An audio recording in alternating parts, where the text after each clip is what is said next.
You know, one time we had one of these fire yajnas.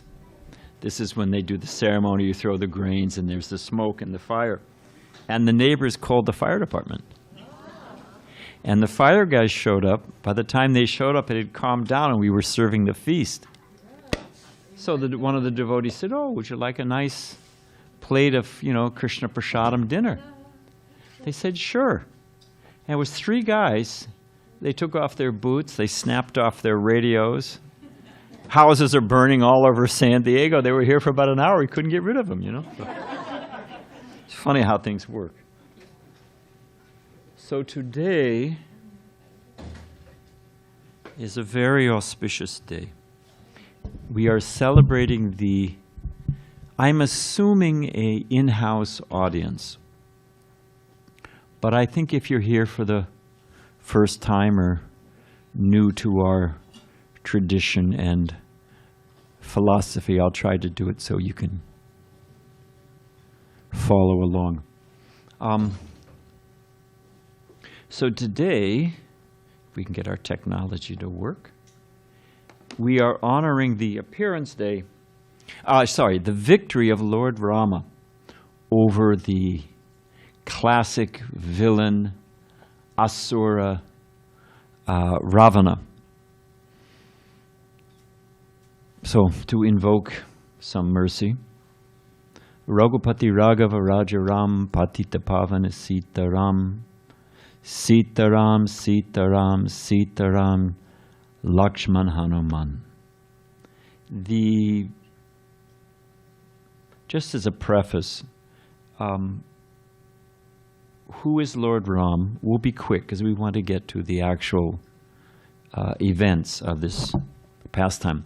But as we can walk, we can talk, we have relationships, we have emotions,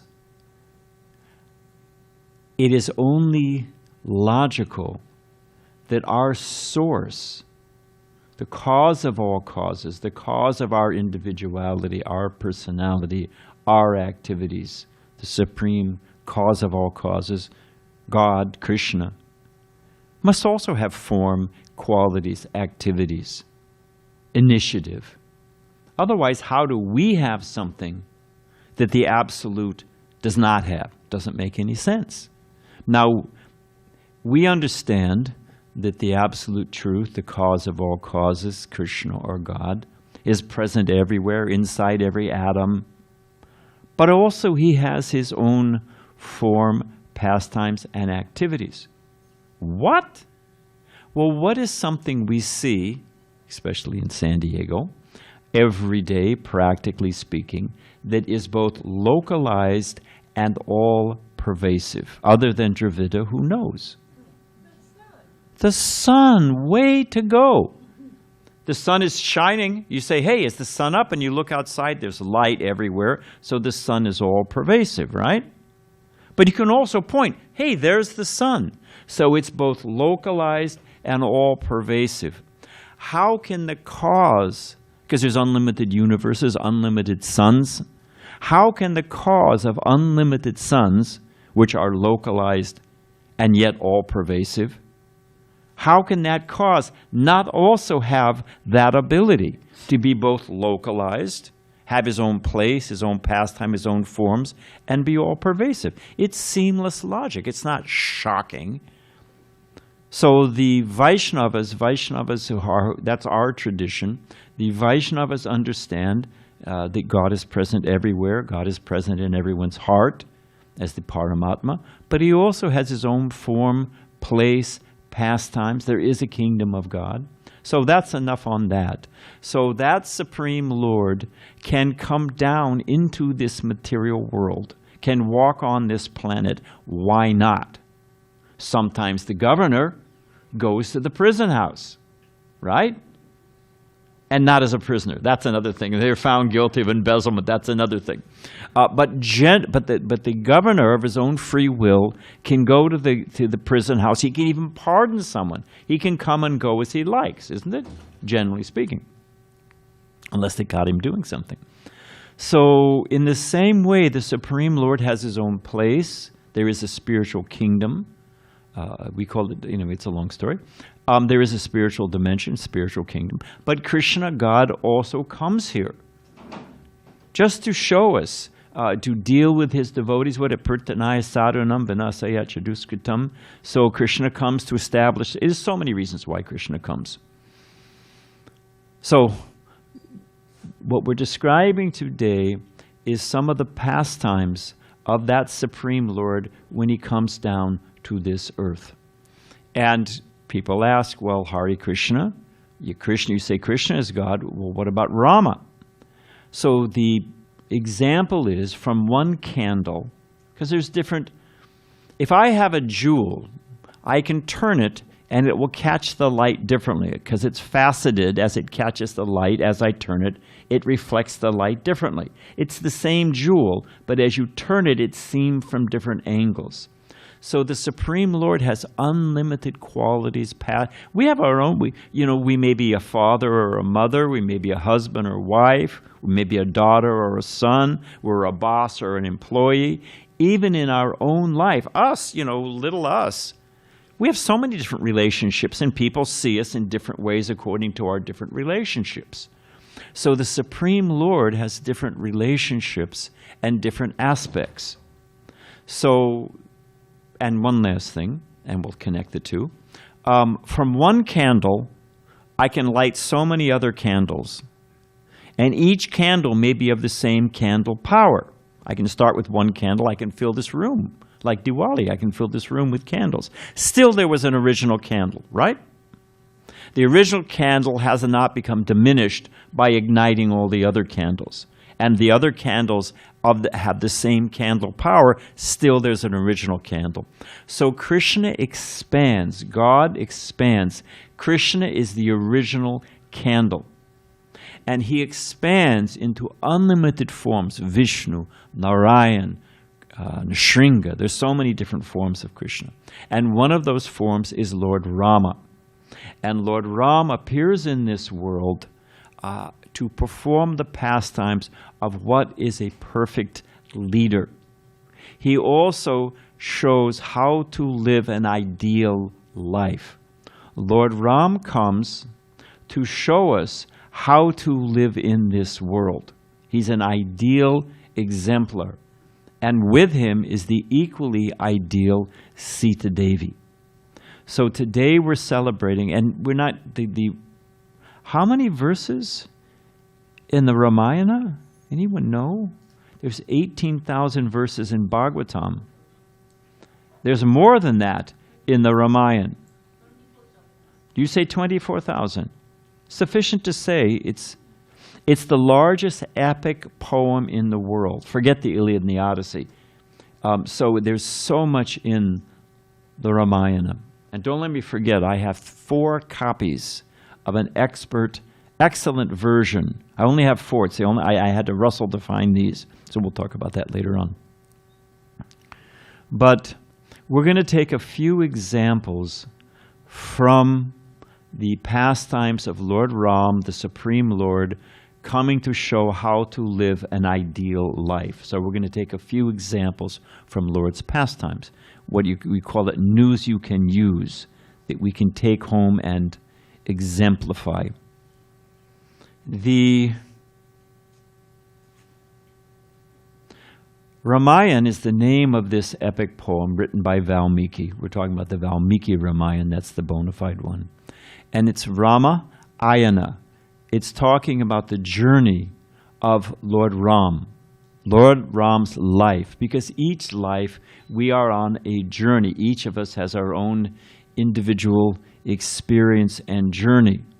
And how do we deal with that? In the movies, of course it's changing, but everybody wants a happy ending. That there's the one successful or powerful, one loses one's position, one gains it back and becomes a better person by the experience, and they walk off into the sunset and everyone's happy ever after. Or boy wants girl, finds girl, loses girl, gets girl back, and they walk off into the sunset hand in hand. and they test market movies. And if it doesn't have a happy ending, well, people, they're not going to recommend it to their friends. So we are prepped to think. It's a false expectation. We are setting ourselves, what do they call cruising for a bruising when I was a kid, we used to say. You have a false expectation. We are conditioned. Frankly, we're exploited. If you just buy this product, if you just do this, we're manipulated like through a pinball machine. And if you do this, you will become happy. And therefore, we are conditioned. Pavlov's dogs, you ring a bell and you feed the dog at the same time. And then after some time, you're ringing the bell and the dog salivates anyway.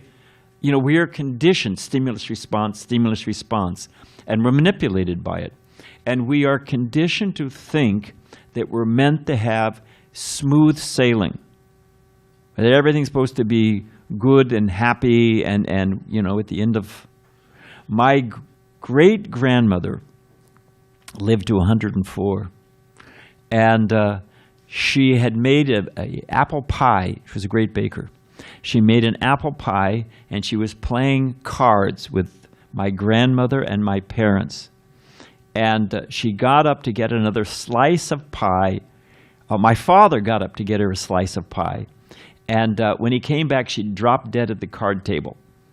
And my father said she died with a winning hand, too. She was playing cards, winning hand, waiting for a slice of pie. That's the way to go, Or I think it's Bing Crosby. Maybe it's folklore. But there was some guy, one of those Hollywood whatevers, and he was playing golf, and on the 18th hole of the golf course, hit a hole-in-one and dropped dead.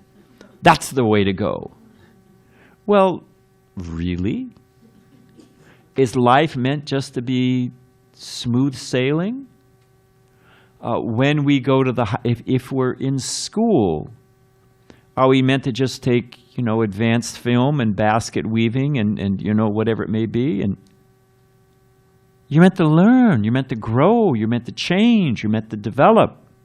In the hospital, is it successful if you just stay in the hospital? Hey, I got a private room with a window, pretty nurses, free cable. Hey, geez, is that the goal of the hospital?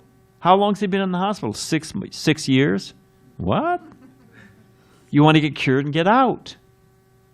So the purpose of, in Lord Rama's pastimes, taking our role, there were difficulties. Chanakya Pandit, he's sort of the Ben Franklin of Vedic culture. So many aphorisms, or sayings, and useful, accurate, all coming from the Vedic literature.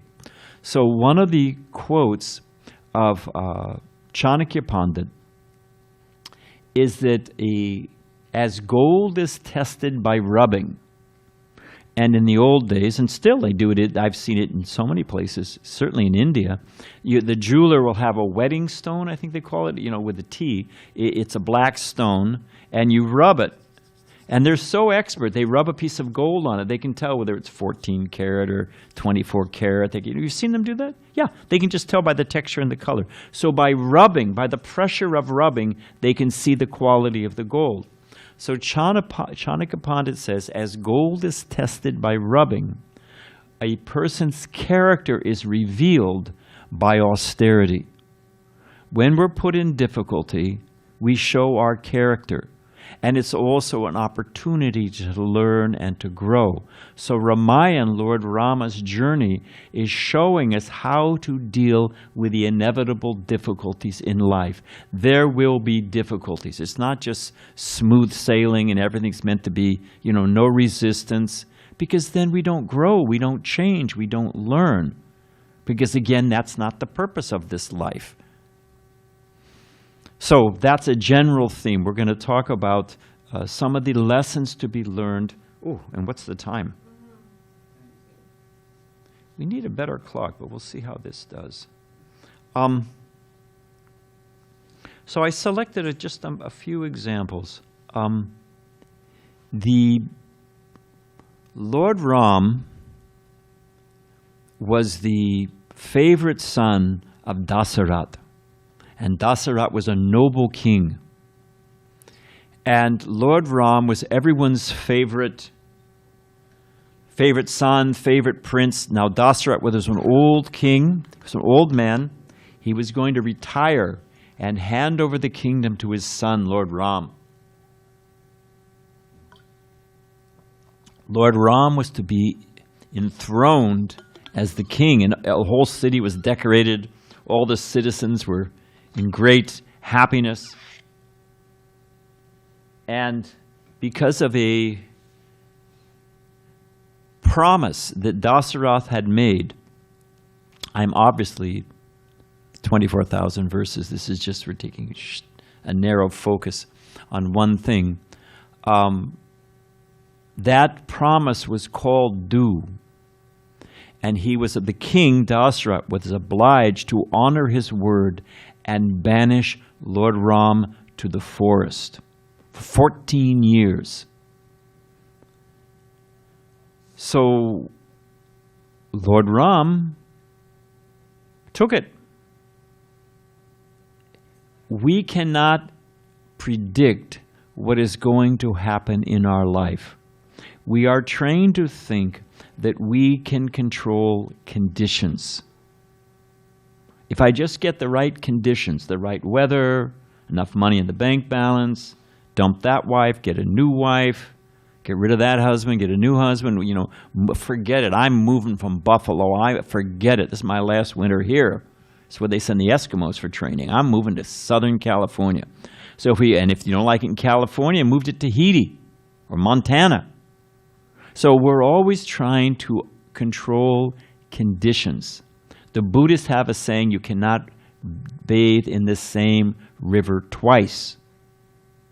Nothing is certain but change. Krishna says the material nature is constantly mutable. It is always shifting. If our happiness depends on finding the right conditions, connect the dots, my friend, it makes a picture. If this material, and just the law of entropy, everything is moving and friction and wearing down. I mean, whether you go from modern physics or, whether you go with a Buddhist theory or whether you accept Bhagavad Gita. The fact of the matter is material nature is always changing, shifting.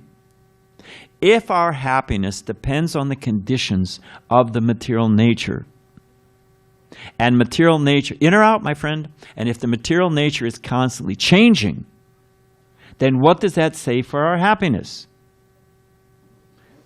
I'm depending on conditions. Conditions are always changing. Therefore, my happiness based on conditions will change. I can't control that. Who predicted COVID? Who could predict? So many far out things happen in this world. It is constantly mutable. So if our happiness depends on conditions, we are destined to suffer. We cannot change conditions. We do not have control over conditions. What do we have control over? How we react to conditions.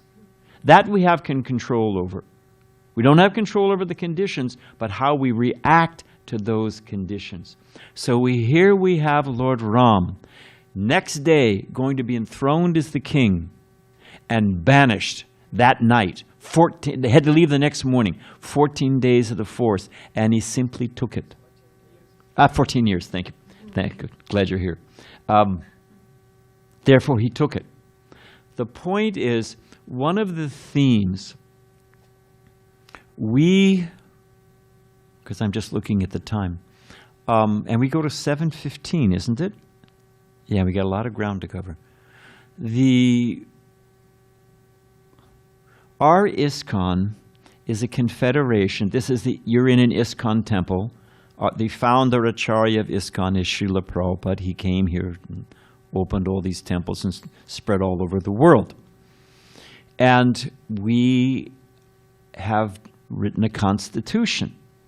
And Prabhupada wanted it. How does ISKCON operate?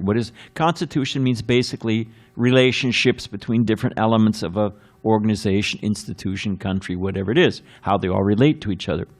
Now, modern constitutions are based on rights. You owe me this. This is my right. I'm claiming my right. So the Vedic literature It's a vast storehouse of wisdom. And there is one book in that Vedic literature, that storehouse of wisdom, called the Manu Samhita. And the word man comes from Manu. Manu Samhita is considered the law book of humankind. So, hey, you can go to the Harvard Library, you can get Manu Samhita on folio, on word search. So, it's the law book of mankind. Let's use it as a reference for getting, how to construct ISKCON's constitution. So we clicked in rights. Couldn't find a single hit. What? This is the law book of mankind and there's no hits on rights? Is there a mistranslation of the Sanskrit? Hey, work with us. We don't need that. Yeah, I know. The world will turn. So what word, instead of looking for rights as the nature of relationships, what was the word we should look for other than Dravida? Because we want them to think. You're close. Who said that? Service is also good. But duties. When we looked for duties, page after page after page. Now here's an interesting thing. Getting your rights, it depends on you demanding them and someone else reciprocating. Give me my rights. I demand my rights. However, therefore, it's a dependent anxiety written by nature. It's the nature of the thing. But duty, one can always do. To the best of my ability, we can do my duty. According to circumstances, I can do my duty. So duty, we can always do. It is self-generating. It comes from our own heart. We have control over that.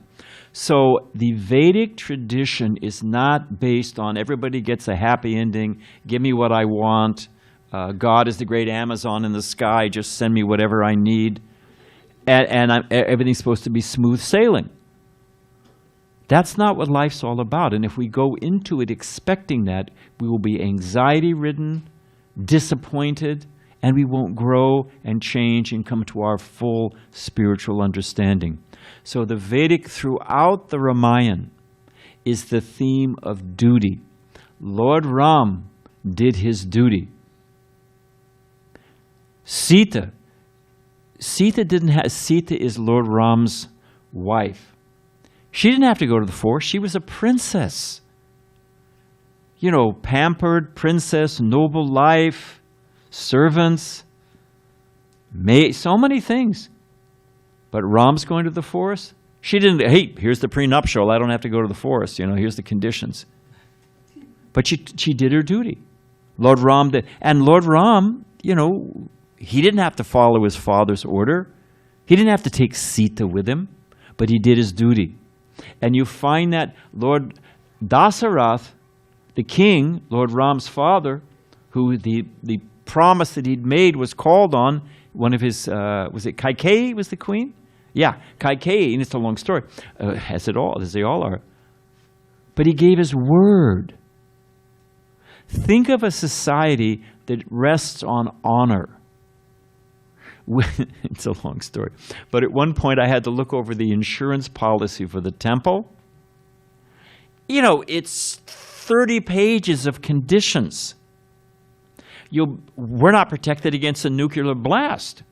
Well, I wasn't really planning on where you're going to collect from. I mean, that's really, there's a lot of others. But it's amazing what's covered and what's not covered and all the different conditions and clauses. And there's the old joke. Dasarath was a king. He was called a Raja Rishi. Raja means king, but Rishi means noble. Up until only 200 years ago, the king of Nepal, he had and the king of Jaipur also had this. He had a tower in his city, capital city, and one man was assigned to go every day in the morning, right after sunrise, and look from that tower. And what he was looking for was smoke coming from all the houses in the residential. It means that everyone was cooking. It means everyone was healthy and had something to eat. They were cooking something. And then he would report back to the king, at least in your capital, we're certain that everyone is healthy and able to and has enough food to eat. Then the king would eat his meals. Only then. And if there was a house that didn't have any smoke, immediately an agent of the government went, do you need anything? Are you sick? Do you need, what's the story? How can we help? That's the king. Now we have a state dinner, 18 courses, and they throw half of it out, and you go literally 3 blocks from the White House, and it's one of the most depressed areas in America. So, what kind of leadership is that? So, a society as exemplified by the Ramayana, where everyone does their duty. The husband does his duty, the wife does his duty, the father does his duty, the children do their duty, friends do their duty. And the measure of life is a noble life. At the time of death, and I don't mean to surprise anybody, but time and tide wait for no one. They say nothing's certain but death and taxes, and even taxes you can try to dodge. But you can't tell Yamaraj, the Lord of Death, nope, Thursday doesn't work for me. No, Friday doesn't. How about never? Does never work for you? When your number's up, your number's up. So it's destined for all of us. And I, in my role as a priest, have been to so many funerals. I have never seen a funeral where in the eulogy, they're speaking some kind words of the person who's passed away. I've never seen anybody said, he got to the top of a heap, climbing to the top of the ladder, and he had a brand new red Ferrari, and he left us all in the dust. I never heard it. I never heard anybody praise for what they had. I heard people praise for what they gave. What did they give to the world? What did they give to others? Did they lead a noble life? And the perfection of a noble life, people say, I pray to God. I guess we're jumping ahead, but we're looking at the time factor. There is Hanuman. Hanuman is one of the heroes of the Ramayana. Hanuman was a Varna. Varna is a race, half man, half monkey. Actually very sophisticated monkeys. But still they were forest dwellers. And in the battle, Sita was stolen by Ravana. There's so much, we're trying to say this much in this much time. But Hanuman, when they fought with Ravan was the Asuric, every good story has a villain. You got to have a villain. You have the hero of Sita and Rama, hero and heroine, and you got to have a good villain. And Ravana, he had 10 heads. We'll get to that in just a second before we end. And he was a shape-shifting mystic yogi. He could change his shape. Sometimes he would have 10 heads. Sometimes he would appear very handsome and very beautiful. He had all mystic powers. He lived in a city of gold, Sri Lanka. It's not the same Ceylon, trust me. It's another story. But city of gold. His whole city was gold. And he was an expert musician. He had so many qualifications. The only thing is, he wanted to enjoy Sita separate from Ram. He wanted the kingdom of God, which is called Ram Raj, without Ram. He wanted the kingdom of God without God. We're trying to do that now. We try, God is for old ladies and children, and morality, honesty, law. Just by breaking the simple law, one example, you violate the laws of nature, and it comes back to bite us. What do you think? We all know. What is climate change? You burn the Amazon forest to raise, to plant the soybeans, to feed the beef, so you can get your hamburgers at McDonald's for 99 cents and drop dead of cancer. That's the biggest result. Biggest cause of the Amazon forest burning is raising feed for beef. Yeah. And it's the lungs of the planet. And so everything comes back in due course of time. So Ravana, because of the one thing, trying to enjoy Sita, trying to enjoy the energy of God, separate from God, and everything was destroyed. Now you have Hanuman. So Ravana had all good qualities and was ultimately defeated. Hanuman was apparently, on one hand, although he could sing poetry and so many different things, you could say he was a Varna, a forest dweller. He was fighting Ravana. Ravana and his son, Indrajit, with all kinds of mystic powers. And the battle of the Ramayana is just unbelievable. And this is celebrating the victory of Ram over Ravana. But Hanuman and the monkey soldiers, they were throwing boulders and tree trunks and, whatever they could get their hands on. And yet they were successful. So the analogy is, it's actually a historical event. Come on in, my friend. But the analogy is that we can have all things, but ultimately, if we don't understand, if we're not, everything is meant, Sita was meant for the enjoyment of King Ram. The wife, they were a partnership. And Sita was meant to be with Ram. And if you try to separate Sita from Ram, you will be devastated. If we don't use the energy of Krishna, the energy of God in God's service, we will not be successful. And that simple thing, Hanuman, his simple devotion, that one-pointed, that's what I was going to say. People say, I pray to God. Oh, I pray to God. Okay, that's pious. We'll give you, we're not measuring, but for the sake of, just of this discussion, to make a point. I pray to God. Okay. So what? Is that such a big deal? Every atheist in a foxhole will pray to God. When your car's going off the cliff, oh, God, please save me. Was it Apollo? Which was the one that the moon shot that the thing blew up on the way? No, it was the Challenger. Was it the 13? It was number 13. Is that it? Yeah. Okay, whatever it is. But the point is, when NASA tried everything, then they ultimately they announced to the nation, please pray to God. When like they say, when all else fails, read the instructions. When all else fails, offer some prayers to God. But not that God is our order supplier. But the point I'm making is that everybody prays to God, ultimately, at least 99%. So what? What is the actual question exemplified by Hanuman? What did you do? What are we doing in the service of God? Praying to God is a neutral, God give me this. It's rights and duties, But what are we actually doing in our life? How are we using the energy of Krishna in the service of Krishna? Hanuman's mission was to get Sita back to Ram. So, because I'm thinking of the time factor and I want to end with something, we have free will. As I was saying, we don't control conditions, but we can control how we respond to them. And this is just a sample of the Ramayana. Get a copy. In the Srimad Bhagavatam, the ninth canto is all the summary of the pastimes of Lord Ram and Sita. Just to say something about Sita, Lord Ram, and to finish with this, Vijaya,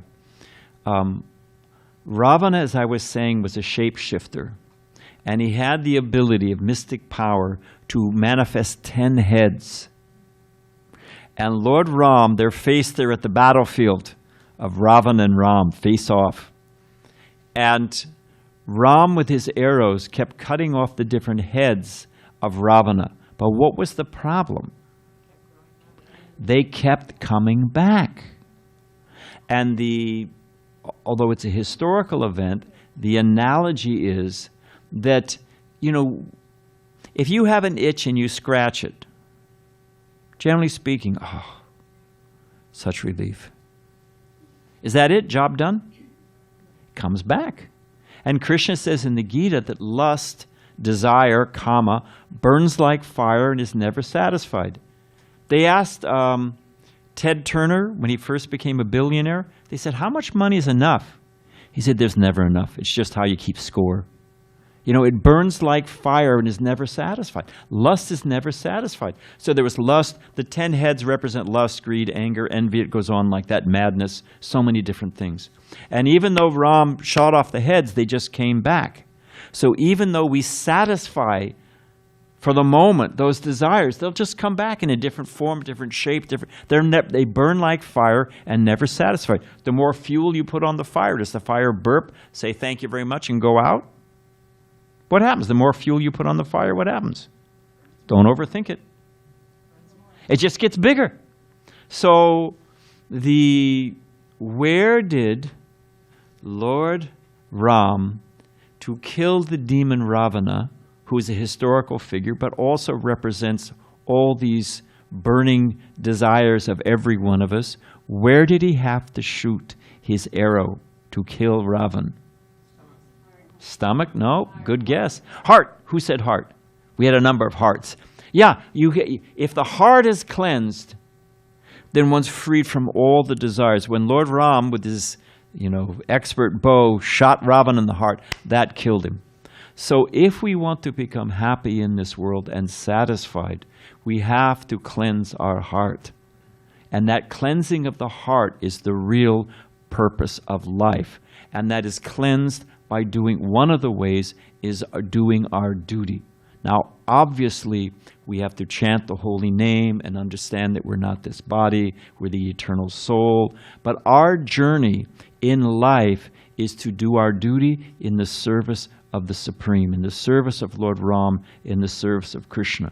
That will make us happy, that will make the world happy, and that will bring us to full spiritual consciousness. So that's a little something about duty and Ramayana. Now I just wanted to say three sweet things. We're talking about Lord Ram's glories. And the bow that Lord Ram used had been actually coming from Lord Shiva. There's a whole story about that bow. But it was kept on an altar. It smoked like fire, burning. It was lustrous. And no one could even string that bow. There's a whole story about it. Later on, Lord Ram was kept in Janak. The way Lord Ram won the hand of Sita was Janak the king, the father of Sita, wanted to get a qualified son-in-law. So he said, whoever can string this bow, and nobody could do it. You have to bend the bow and string it. Whoever can string this bow will win the hand of Sita. Nobody could do it. Nobody could even lift the bow. I think there were some of the Devas actually managed to bend the bow, but it snapped back. They couldn't even. When it was Lord Rama's turn, bent the bow, bent it so far it snapped in half and rendered everyone unconscious except for Ram, Lakshman, and Vishwamitra, his spiritual master. So that's, no problem. But now the interesting thing is that because the bow was kept, now we're going, at the prelude, we're going earlier. The bow was sitting in the palace of King Janak, and Sita, she's living in the palace. So she was making a garland for worshiping the beautiful deity of Lord Narayan in their temple, Lord Vishnu. So there was a nice jasmine, anyone who knows it's a nice flower, and there was a cluster of jasmines on this vine, but she couldn't reach them. She just walked over, picked up the bow, bent it, strung it, ting, shot down put it back, and so she was equally qualified as Lord Ram. There's also, because of the time, what are you doing for God? And I'm speaking to myself as well. That's the measure, not that we accumulate, pile up, collect, and drop bitter and old and lonely. So there was a Shabari. She was a forest, living in the forest. And she was, I'm trying to condense the thing. She was promised by her spiritual master that Lord Rama would come someday and take prasadam in her house.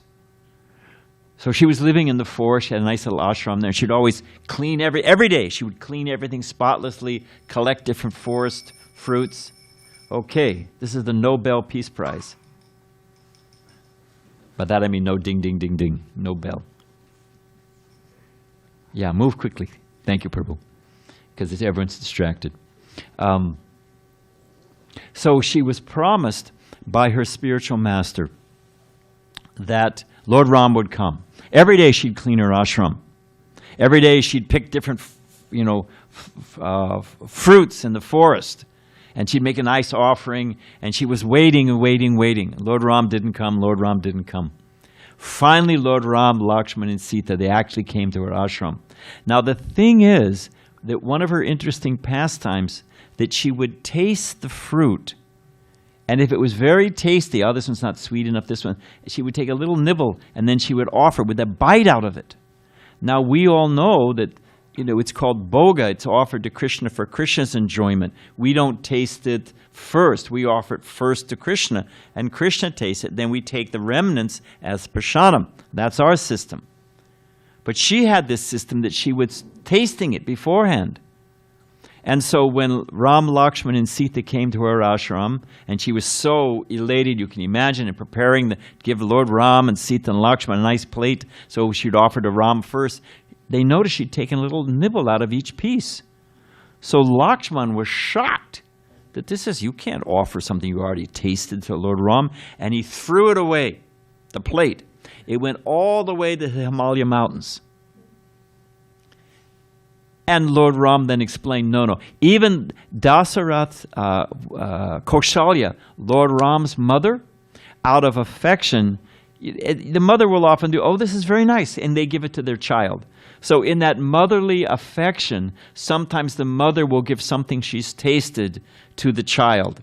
So in that motherly affection, Shabari, the forest lady, elderly lady at this time, out of deep motherly, overwhelmed by motherly affection, she would take a little bite and offer.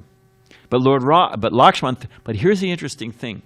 Later on, there's so many things to say, but later on, Lakshman was knocked unconscious by one of the mystic siddhis or perfections of Indrajit. Knocked him unconscious.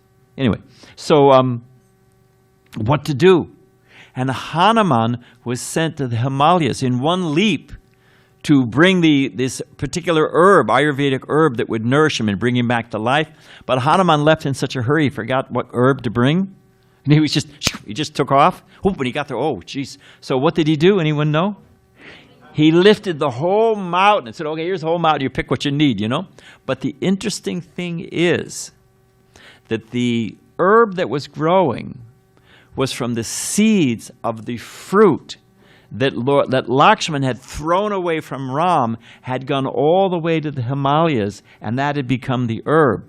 And Lakshman, of course, this is all Leela and sweet pastime and set an example, but due to the offense to Shabari, this great devotee, that's why Lakshman was knocked unconscious. That was the reaction for that offense. And the fruits that he threw away were the very herb that ultimately delivered him. So that's something sweet to meditate on Sita and Lord Ram. Now, my household announcement, and we'll end. Somehow or other I managed, please, you can go online, you can get the Valmiki Ramayana. There's different versions of the Ramayana. Valmiki, it's a whole story in and of itself, but the great sage Valmiki is the original author of the Ramayana. It was revealed by Lord Ram in his heart. You want to read the Ramayana. You don't want to read by this, Dr. So-and-so, Raj Gopal, whatever. No. If you want to, just like the Gita, you have to understand from Arjuna. You have to understand from a devotee, someone who's practicing. So you want to read the Ramayana by someone who's a follower of Lord Ram. So I highly recommend this is by Bhakti Vikash Maharaj. Very powerful follower of Srila Prabhupada. It's expertly written, expertly translated. I only have 4 copies. Don't trample me in a stampede. The first 4, it's $15. And I cannot recommend enough that you take this home and you read it. And you read it, if you have children, you read it to your children. Everybody has heroes. Batman, Superman, Mutant Ninja Turtles. I don't know what the latest, whatever Marvel Comics has popped out, What's that? Anyway, whatever it is, Spider-Man. But the Vedic heroes, as I've just described a few, this will mold our ethos our values, what's good, what's true, what's worthy, what's worth endeavoring for, that's molded by our heroes. Whoever, Abraham Lincoln, George Washington, never tell a lie. Well, how well did that work out for the politicians? But the point is that if we read Ramayana, it gives life lessons and goals, examples, news we can use, examples we can follow. So there's no profit involved here. $15. We've got 4 copies only. If you miss out and don't get one of these copies, go online, go on Amazon, here's the best one, go to Krishna.com. Is it Krishna spelled out? Yeah, Krishna? Yeah? Krishna.com. And get one of the Ramayans that we are selling, because they're bona fide. So get one of the 4 copies now, or pick one up and read a little bit every day. I guarantee it will just fill your life with happiness, with nobility, with knowledge. Life, Ramayana, means the journey of Lord Ram. We'll end here. But life is like a journey. Now, why is knowledge, this is the last question I'm going to ask, and then we'll serve out the feast. If we serve out the feast, we have a kirtan. What do? We serve out the feast. There's a hungry man said. Knowledge is compared to shoes. It's compared to a lamp. It's compared to a boat. It's compared to so many things. But shoes, if you want to offend somebody, you throw your shoe at them, So why is knowledge compared to shoes? If I'm walking on a path barefoot, what will be my experience? Painful. Yeah, painful, exactly. The voice of truth. Rocks, sticks, so many things. You put shoes on, you can traverse very easily. So the Ramayana gives examples. It's knowledge, it's wisdom. It provides the shoes traverse the path of life. So get a copy now, or pick up a copy, Krishna.com. You can also get the one on Amazon. You want to get the one by Ranchor Prime. Ranchor, Ranchor Prime. He's a disciple of Srila Prabhupada. It's beautifully illustrated. Pick up a Ramayana, read a little bit every day. It will give you the shoes to traverse the path of life. So thank you for sitting so patiently. Hare Krishna. And now it's time for Ram Prasad. Yep. All right. Thank you.